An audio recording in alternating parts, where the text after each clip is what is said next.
बोलो गुरुदेव भगवान की जय। प्यारे कृष्ण कन्हैया लाल की जय। परम पूज्य श्री उड़िया बाबा जी के संस्मरण प्रथम खंड। स्वामी सनातन देव गोविंद दास वैष्णव संपादक। प्रकाशक श्री स्वामी पूर्णानंद तीर्थ श्री उड़िया बाबा ट्रस्ट समिति श्री कृष्णाश्रम दावानल कुंड वृंदावन मथुरा। तृतीय संस्करण 1000 प्रतियां संवत 2050। मुद्रक कैको प्रिंटर्स। प्राकथन। श्री हरि पूज्यपाद श्री उड़िया बाबा जी महाराज तप, त्याग, योग और वेदांत की निधि थे। वे ज्ञान निष्ठा की अभिव्यक्ति के लिए अभ्यास पर अधिक बल देते थे। एकत्व विज्ञान की निष्ठा के लिए ब्रह्माभ्यास के महत्व को समझने और समझाने वाले विरले संतों में वे एक थे। योग वासिष्ठ में शुभेच्छा, विचारणा, तनुमानसा, सत्वापत्ति, असंशक्ति, पदार्था भावना और तुर्यगा नाम की ज्ञान की सप्त भूमिकाओं का वर्णन है। इनमें शुभेच्छा, विचारणा और तनुमानसा ये तत्व ज्ञान की पूर्व की भूमिकाएं हैं। शुभेच्छा के बिना श्रवण संभव नहीं, श्रवण के बिना विचारणा संभव नहीं, विचारणा के बिना चित्त की सूक्ष्मता और स्थिरता रूपा तनुमानसा संभव नहीं, तनुमानसा के बिना चित्त की तत्व रूपता और सदा तत्व संपन्नता रूपा सत्वापत्ति संभव नहीं। असंशक्ति, पदार्था भावना और तुर्यगा ये ज्ञानोत्तर योग बल लभ्य भूमिकाएं हैं। सत्वापत्ति नाम की चतुर्थ भूमिका में प्रपंच की प्रतीति पूर्ववत बनी रहती है, परंतु उसके प्रति महत्व बुद्धि शांत हो जाती है। यह जागृत तुल्य अवस्था है। प्रपंच के प्रति अनावस्था की दृढ़ता से प्रपंच की स्वप्न तुल्य अदृढ़ प्रतीति असशक्ति है। अनासक्ति और प्रपंच विस्मृति की विपुलता तथा घनता से सुषुप्तित्व तत्वज्ञ की स्थिति पदार्था भावना है। प्रपंच विस्मृति की प्रगाढ़ता से प्रारब्ध क्षय के फलस्वरूप देहपात पर्यंत प्रपंच का अभान मृत तुल्य तुर्यगा नाम की भूमिका है। जिनके जीवन में प्रपंच के प्रति अनास्था और योगाभ्यास की प्रबलता होती है, उन्हीं के जीवन में ज्ञानोत्तर असंशक्ति, पदार्था भावना और तुर्यगा नाम की भूमिकाएं प्रस्फुटित हो पाती हैं। जगत के प्रति अनास्था और योगाभ्यास की प्रबलता से जहाँ ज्ञानोत्तर उक्त भूमिकाओं की अभिव्यक्ति होती है, वहाँ दूरदर्शन, दूर श्रवणादि सिद्धियाँ भी। श्री बाबा महाराज को जहाँ प्रपंच विस्मृत प्राय रहता था, वहाँ उनके जीवन में विविध सिद्धियाँ भी परिलक्षित होती थीं। प्रपंच के प्रति अनास्था से प्राप्त सिद्धियाँ अन्नपूर्णा की सिद्धि मान्य है। जब साधक का मन शरीर और संसार से अनासक्त हो जाता है, तब उसके समाश्रित सहित उसका योगक्षेम सदा शिव की प्रेरणा से स्वयं भगवती अन्नपूर्णा करती हैं। यही कारण है कि पूज्य श्री बाबा महाराज को अन्नपूर्णा सिद्ध थी, ऐसी प्रसिद्धि है। प्रपंच के प्रति अनासक्ति की परिपक्वता के पूर्व योगाभ्यासियों के शरीर में देव सुंदरियों तक को अपने प्रति आकृष्ट करने की शक्ति उद्बुद्ध होती है। योगी का उक्त दशा में दायित्व होता है कि अनासक्ति की परिपक्वता पर ही ध्यान आकृष्ट रखे, न कि उन सुंदरियों पर। श्री बाबा महाराज में शास्त्रोक्त वर्णाश्रम के प्रति तथा भगवत अवतारों के प्रति अपार आस्था थी। वे वेदांत के नाम पर वर्णाश्रम और देव आराधना के प्रति अनास्था उत्पन्न करना सर्वथा अनुचित समझते थे। साथ ही कथावाचकों को उत्प्रेक्षापूर्ण व्याख्या करके श्रोताओं के मन में ऐतिह्य तथ्यों के प्रति अनास्था उत्पन्न करने से मना करते थे। वे सरस्वती तीर्थ आश्रम आदि 10 नामी संन्यास में ब्राह्मणों को अधिकृत मानते थे। ऐसे पुण्य श्लोक श्री बाबा महाराज और उनके पुण्य उपदेशों में पाठकों की आस्था दिन प्रतिदिन बढ़ती रहे, ऐसी भावना है। निश्चलानंद सरस्वती, वृंदावन। नम्र निवेदन। पूज्यपाद श्री महाराज जी से बिछड़े हुए हमें प्रायः 10 वर्ष हो गए हैं। अब उनके सदुपदेश और उनकी सुमधुर स्मृति ही इस जीवन यात्रा में हमारे संबल हैं। उनके सदुपदेशों का संग्रह तो पहले ही प्रकाशित हो चुका है, एक संक्षिप्त जीवन परिचय भी छपा है। तथापि भक्तों की बड़ी लालसा थी कि उनकी एक विस्तृत जीवनी भी लिखी जाए, परंतु लिखे कौन? महापुरुषों का जीवन तो ईश्वरों का जीवन होता है। हम सामान्य जीव तो उसे ना तो पूरा समझ ही सकते हैं और ना उसे अभिव्यक्त करने के लिए हमारे पास उपयुक्त शब्द संपत्ति ही है। जैसे एक ही भगवान भाव भेद से भक्तों को विभिन्न रूपों में भासते हैं, वैसे ही महापुरुषों के विषय में भी उनके सभी भक्तों की एक सी धारणा नहीं होती। अतः ऐसा कोई एक जीवन तो लिखा भी नहीं जा सकता जिससे सभी भक्तों को उनके अपने अपने भाव की पोषक सामग्री मिल सके। इन्हीं कारणों से यह कार्य अत्यंत आवश्यक होने पर भी आरंभ ना हो सका। प्रायः 5 वर्ष हुए श्री महाराज जी के कुछ भक्तों के आग्रह से श्री गोविंद दास जी वैष्णव ने उनके जीवन चरित्र के लिए सामग्री संग्रह करने का कार्य आरंभ किया और इसमें उन्हें अच्छी सफलता प्राप्त हुई। सच पूछा जाए तो प्रस्तुत पुस्तक उनके उस अथक परिश्रम का ही परिणाम है। इस प्रकार प्रायः 2 वर्षों में पर्याप्त सामग्री एकत्रित हो गई। अब उसके संपादन की समस्या सामने आई। सामग्री बहुत उपयोगी थी और उसमें सभी प्रकार की मनोवृत्तियों के साधकों के भाव सन्निविष्ट थे। उन विभिन्न भाव और विभिन्न दृष्टिकोणों से समन्वित सामग्री के आधार पर कोई क्रमबद्ध जीवन लिखना आसान कार्य नहीं था। अतः यह निश्चय किया गया कि उन संस्मरणों को ही क्रमबद्ध करके ज्यों का त्यों प्रकाशित कर दिया जाए। इससे सभी प्रकार की सामग्री लेखकों को अपने अपने भावों के अनुसार मिल जाएगी और उन घटनाओं के विषय में किसी एक व्यक्ति का उत्तरदायित्व भी नहीं रहेगा। यह निर्णय हो जाने पर उनमें से अधिकांश लेखों को उनकी भाषा आदि का संशोधन करके श्री गोविंद दास जी ने लिखा, परंतु वे चाहते थे कि संपादन का अंतिम दायित्व किसी अन्य व्यक्ति पर ही रहे। अतः इसे अंतिम रूप देने का कार्य मुझे ही सौंपा गया। मैंने अपनी योग्यता के अनुसार इसका संपादन करने का प्रयत्न किया है। उसमें मैं कितना सफल हुआ सो तो भगवान ही जाने। इस पुस्तक को 2 खंडों में विभक्त किया गया है। लेख और लेखकों की दृष्टि से दोनों ही खंडों का समान महत्व रहे, ऐसा प्रयत्न रहा है। लेखों की भाषा तो आवश्यकतानुसार सुधारी जा गई है, परंतु घटनाओं की यथार्थता का दायित्व लेखकों पर ही है। हमें किसी के विषय में अविश्वास करने का क्या अधिकार है? महापुरुषों के जीवन में ऐसा कौन आश्चर्य है जो दुर्घट हो? तथापि स्थान का संकोच होने के कारण बहुत से लेख छोड़ने भी पड़े हैं और अनावश्यक समझकर प्रस्तुत लेखों को भी कुछ घटनाएं जोड़ दी गई हैं और छोड़ दी गई हैं। अनावश्यक समझकर प्रस्तुत लेखों की भी कुछ घटनाएं छोड़ दी गई हैं। आशा है हमारी व्यवस्था का विचार करके कृपालु लेखक हमें क्षमा करेंगे। अस्तु, जैसा भी बना यह गुरुदेव के निज जनों द्वारा गूंथा हुआ श्रद्धामय पुष्पहार उन्हीं के परम पुनीत पाद पद्मों में समर्पित करता हूँ। वे करुणामय प्रभु इस नगण्य भेंट से प्रसन्न होकर हमें अपने चरण कमलों की अहेतुकी प्रीति प्रदान करें। श्री कृष्णाष्टम वृंदावन दीपावली संवत 2015 विक्रम। विनीत सनातन देव। वक्तव्य।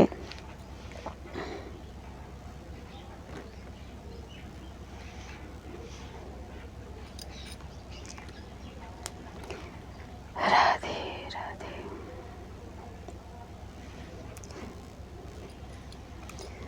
श्री कृष्ण गोविंद। समादरणीय भक्तजनों से क्षमा याचना सहित निवेदन है कि हमारा विचार था स्वामी सनातन देव जी द्वारा संपादित पुस्तक में संशोधन के उपरांत ही नवीन संस्करण प्रकाशित कराया जाए, जिससे शुद्धि पत्र की आवश्यकता ही ना रहे। इसी उद्देश्य को लेकर हम आगे बढ़ रहे थे। मेरा पुत्र चिरंजीव नंदन लाल चतुर्वेदी, जो कि संस्कृत हिंदी का प्रतिष्ठित विद्वान है, उसे संपादन का कार्य सौंपा गया, किंतु प्रेस वालों की भूल के कारण प्रारंभिक प्रूफ उसे प्राप्त नहीं हुए। जब पुस्तक लगभग छप गई तब ज्ञात हुआ। प्रेस वालों ने आश्वासन दिया कि हाथ से संशोधन करा दिया जाएगा। अस्तु, महाराज श्री के संस्मरण आपके हाथ में है, उनका कृपा प्रसाद ही मानकर इसे स्वीकार करेंगे। इसी आशा के साथ अक्षय तृतीया संवत 2050 विक्रम शुभेच्छु पंडित जनार्दन चतुर्वेदी, अध्यक्ष श्री पूर्णानंद तीर्थ उड़िया बाबा ट्रस्ट समिति, श्री कृष्णाश्रम दावानलकुंड, वृंदावन, मथुरा। श्री उड़िया बाबा जी के संस्मरण। प्रथम खंड। श्री पूर्णानंदाष्टकम।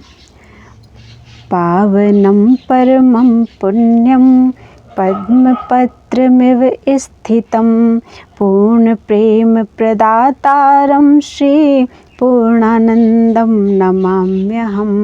सुखदं शांतिदं सौम्यं सच्चिदानंद विग्रहं सारासार प्रवक्तारं श्री पूर्णानंद नमाम्यहं। भजनं भाजनं भव्यं भक्तिभावप्रदायकं भक्तानंदकरं भाव्यं श्री पूर्णानंदं नमाम्यहं। मानदं मोहकं मुख्यं मानातीतं मनोहरं भुक्तिमुक्तिप्रदातारं श्री पूर्णानंदं नमाम्यहं। तार्किकं तर्कहन्तारं तर्कातीतं तुष्टिदं त्यक्तदण्डं तुरीयं तं श्री पूर्णानंदं नमाम्यहं। परापरं परातीतं पालकं परमेश्वरं पुरीनिवासिनं पुण्यं श्री पूर्णानंदं नमाम्यहं। लौकिकं वैदिकं शास्त्रं ज्ञानविज्ञानसंयुतं भक्तान् शिक्षयते यस्तं श्री पूर्णानंदं नमाम्यहं। लेह्यं चोष्यं च पेयं च सुचर्यं भोज्यमेव च भुङ्क्ते भोजयते यस्तं श्री पूर्णानंदं नमाम्यहं। पुण्यं पापहरं स्तोत्रं यः पठेत् भक्तिभावतः न त्वसौ भयमाप्नोति न दुःखं न पराभवम्।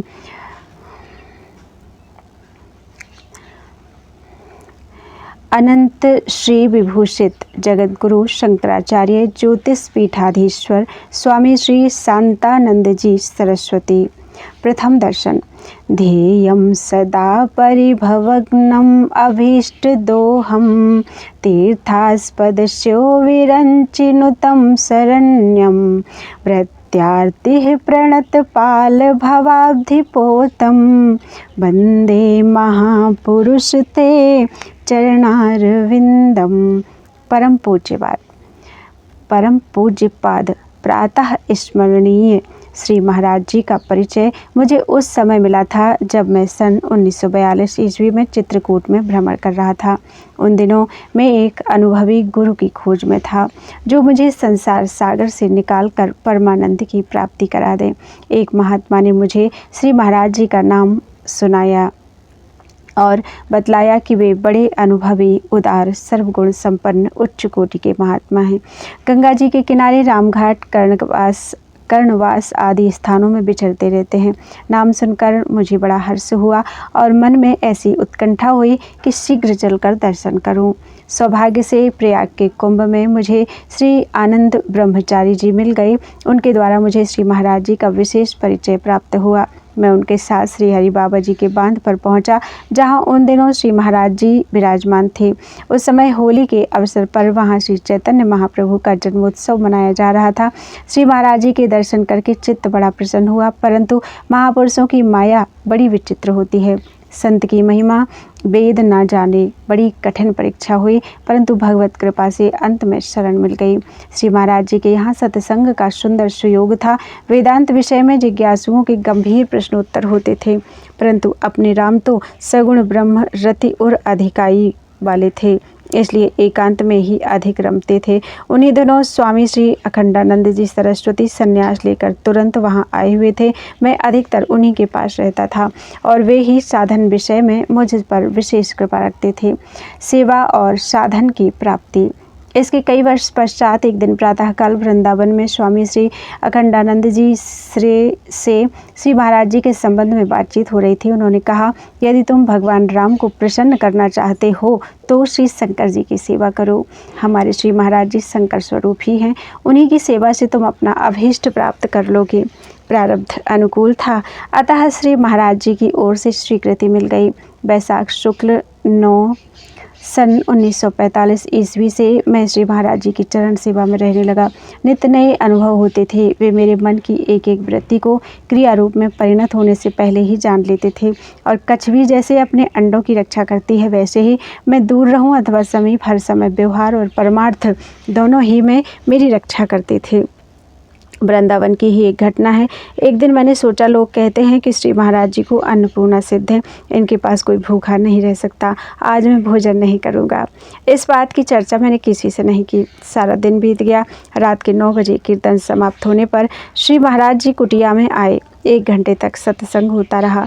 अंत में सब लोग प्रणाम करके चले गए। मैं सोच ही रहा था कि आज तो मेरा व्रत पूर्ण हो गया कि इतने में ही आप बोले, राम जी बेटा नीचे से 2 रोटी और साग ले आओ। मैं नीचे गया तो देखा एक कटोरे में 2 रोटी और साग रखे हैं। लाकर श्री महाराज जी को दिया। उसमें से थोड़ा सा पाकर मुझे देते हुए बोले, बेटा यहीं पर पालो। मैं आश्चर्य में पड़ा, मुख से निकल गया, महाराज जी मेरी तो इच्छा नहीं है। आप बोले, नहीं, कोई नुकसान नहीं करेगा। उन दिनों मेरे लिए कठोर आज्ञा थी कि केवल एक बार मध्याह्न में ही भोजन करना, और आज रात्रि के 10 बजे स्वयं ही उस नियम को तोड़वा रहे हैं। आखिर दिन भर के उपवास के पश्चात रात्रि के 10 बजे मुझे पारण कराकर उन्होंने अपनी बात रखी। उस दिन के पश्चात फिर कभी रात्रि के समय मुझसे भोजन के लिए नहीं पूछा। ऐसी अनेक घटनाएं प्रायः हुआ करती थीं। श्री महाराज जी आसन, प्राणायाम और योग संबंधी क्रियाएं बड़ी सुगमता से समझा दिया करते थे। अब भी स्वप्न तथा जागृत में उनसे संबंधित अनेक घटनाएं होती रहती हैं। लीला संवरण के पश्चात श्री महाराज जी ने जब अपनी लौकिक लीला संवरण कर ली तो अपना कोई सहारा न देखकर उनके वियोग में बड़ी व्याकुलता हुई। मन में आया कि चलो उत्तराखंड में चलकर अपना जीवन समाप्त कर दें। इसी संकल्प से स्वामी श्री अखंडानंद जी के साथ उत्तराखंड की यात्रा की, परंतु देहरादून पहुंचकर श्री स्वामी जी तो मनोरंजन में लग गए, किंतु मुझे वहां भी श्री महाराज जी के वियोग में शमशान सा लगता था। अतः मैं बिना किसी से कुछ कहे चल दिया और यमुनोत्री होता हुआ गंगोत्री पहुंचा। वहाँ रात्रि में स्वप्न में मकर वाहिनी भगवती भागीरथी श्री गंगा जी ने दर्शन दिया और कहा, बेटा घबराओ मत, तुम्हें महाराज जी के दर्शन अवश्य होंगे। यह कहकर वे अंतर्धान हो गई और मेरी निद्रा खुल गई। प्रातःकाल होने पर मैं गंगा तट की एक शिला पर बैठकर ध्यान करने लगा। थोड़ी देर में मुझे ऐसा प्रतीत हुआ कि वहाँ का स्थान नहीं है, श्री वृंदावन का आश्रम है। श्री महाराज जी की अर्ध पद्मासन में श्री महाराज जी बैठे हैं और मैं उनके चरणों पर सिर रखकर कह रहा हूँ, महाराज जी मुझे मत छोड़िए। वे कह रहे हैं, तुमने मेरे पास रहकर क्या नहीं सीखा है। देखो मैं तो स्वस्थ हूँ, प्रसन्न हूँ, सदा तुम्हारे पास ही हूँ और रहूँगा भी। तुम्हारे सामने जो घटनाएं हुई हैं वह सब तो माया का खेल था। तुम दुख मत मानो। जब मैं तुम्हारा रक्षक सर्वदा तुम्हारे पास हूँ तो फिर चिंता क्यों करते हो। इसके पश्चात आंखों के सामने का दृश्य बदल गया। देखता हूँ कि वही गंगा तट है। मैं शिला पर बैठा हुआ हूँ और नीचे से गंगा जी कलरव करती तीव्र वेग से बह रही हैं। इस घटना से मन में हर्ष और विषाद दोनों हुए। श्री महाराज जी के वाक्यों को स्मरण करके उठा और निवास स्थान पर आया। यह स्पष्ट अनुभूति यात्रा में महीनों मानस नेत्रों के सामने नाचती रही। आज भी उस घटना का स्मरण करके हृदय भर आता है। संन्यास ग्रहण की प्रेरणा। एक बार अनूप शहर के पास अवंतिका देवी के स्थान पर मैं इस संकल्प से कि भगवती के दर्शन होते हैं या नहीं, रात्रि भर मंदिर में बैठा रहा। प्रातःकाल मंदिर में ही शवासन से लेट गया, निद्रा आ गई। ऐसा मालूम हुआ कि कोई स्त्री कह रही है, तुम भी तो श्री महाराज जी की आज्ञा का पालन नहीं करते। मैंने पूछा, मैं किस आज्ञा का पालन नहीं करता? उत्तर मिला, तुमको महाराज जी ने दुर्गा पाठ की आज्ञा दी थी, सो तुमने छोड़ दिया है। इसके पश्चात मैं जग गया और वहाँ से अनूप शहर आकर 41 दिनों में सतचंडी का अनुष्ठान किया। अनुष्ठान समाप्ति के तीसरे दिन मैं गणेश मंदिर में सोया हुआ था। प्रातःकाल 5 बजे स्वप्न में श्री महाराज जी ने आज्ञा दी कि जाओ, तुमको पूर्व में ऐसे महात्मा मिलेंगे जिनसे मिलकर तुम्हें चित्त में विशेष संतोष प्राप्त होगा। वे मेरे स्वरूप ही हैं। जब मेरी नींद खुली तो सोचने लगा कि कहाँ जाऊँ, किससे पूछूं। उसके थोड़े दिन बाद ही मेरे मन में ब्रह्मचर्य आश्रम से संन्यास ग्रहण करने की इच्छा हुई और मैंने प्रयाग आकर ज्योतिष पीठाधीश्वर जगत गुरु शंकराचार्य स्वामी श्री ब्रह्मानंद जी सरस्वती से विधिवत संन्यास ग्रहण किया। इस प्रकार से महाराज जी के उन वचनों की संगत ठीक ठीक लग गई जो उन्होंने अनुष्ठान के अनंतर मुझसे कहे थे। पीठस्थ होने के पश्चात अभी मार्गशीर्ष कृष्ण ध्वज संवत 2010 की बात है। एक दिन रात्रि के समय मैं पीठ के विषय में विचार कर रहा था। अंतःकरण में कोई ठीक ठीक समाधान नहीं होता था। संकल्प विकल्पों में ही अधिकांश रात्रि व्यतीत हो गई। प्रातःकाल 4 बजे श्री महाराज जी के दर्शन हुए। मैंने प्रार्थना की कि मैं अपनी इच्छा से नहीं, भगवत प्रेरणा या प्रारब्ध बस ही इस पीठ पर आया हूँ। यदि भगवत प्रेरणा है तो इसके विरुद्ध संघर्ष नहीं उठना चाहिए था, और यदि संघर्ष है तो इसे भगवत इच्छा नहीं कह सकते। इस संबंध में आपकी क्या राय है? इस पर श्री महाराज जी ने कहा, देखो, इसीलिए मैंने तुम्हें तुम्हारे गुरु के पास कर दिया है। वे ही तुम्हारी रक्षा करेंगे। तुम अपने गुरु की आज्ञा का पालन करो, इसी से तुम्हारा कल्याण होगा। फिर दुर्गा पाठ के विषय में पूछने पर आपने आज्ञा दी कि अब तुम दुर्गा पाठ मत करो, अब यह तुम्हारे लिए उपयोगी नहीं है। इसके पश्चात नींद खुल गई और बड़ा कौतूहल मालूम हुआ। श्री महाराज जी का जीवन चलते फिरते ब्रह्म का जीवन है। उनमें हमें आत्मरामता, पूर्ण कामता, ज्ञान, वैराग्य, तितिक्षा, उपरति, समता, सरलता, क्षमता, त्याग, निष्प्रहता, असंगता, निर्भयता और उदारता आदि अनेक सद्गुणों का साक्षात दर्शन होता है। ईश्वरो गुरुरात्मेति मूर्ति भेद विभागिने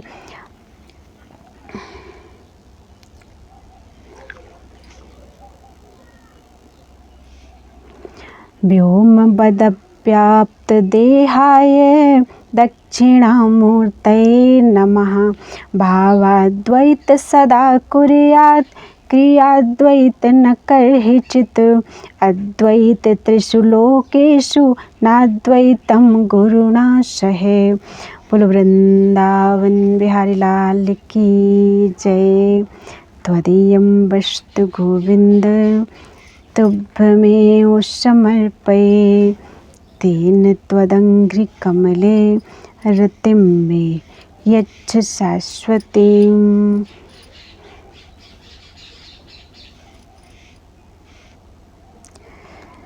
राधे राधे।